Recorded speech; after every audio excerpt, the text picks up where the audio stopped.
Ini kelihatan, ini pengen collab sama Mas Andi apa emang pengen makan? Beda ini ya. Kalau kita lihat dari spinnya, Alwin. Shedan Allen dalam lawatannya ke Aceh, Menteri Pariwisata dan Ekonomi Kreatif atau Menparekraf Sandiaga Salahuddin Uno berkunjung ke sejumlah tempat dan menghadiri beberapa event.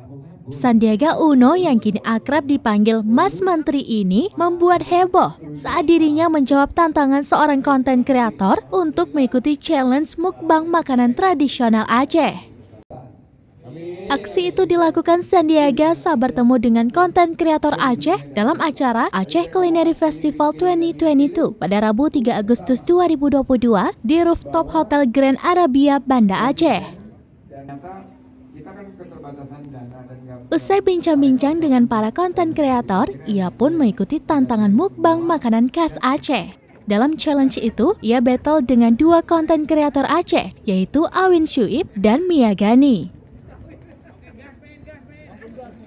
Sandiaga dengan gesit menghabiskan hidangan di depannya dalam hitungan detik berupa ayam tangkap, badarete, dan kue boy.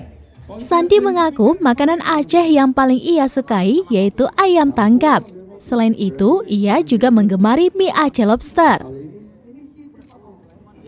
Sandi mendorong kepada setiap konten kreator untuk mengedepankan keaslian dari setiap konten kreatif yang dihasilkan. Terlebih bagi mereka para pelaku pariwisata dan ekonomi kreatif agar menciptakan konten yang orisinil tanpa ada rekayasa. Program Indonesia Spice Up the World ini adalah salah satu caranya. Dan yang ketiga terakhir pembiayaan. Kita ingin nanti pengeluaran internasional di mana para perbankan ini didorong juga untuk memberikan pembiayaan kepada restoran-restoran Indonesia, khususnya restoran Aceh yang ada di luar negeri melalui National Investment.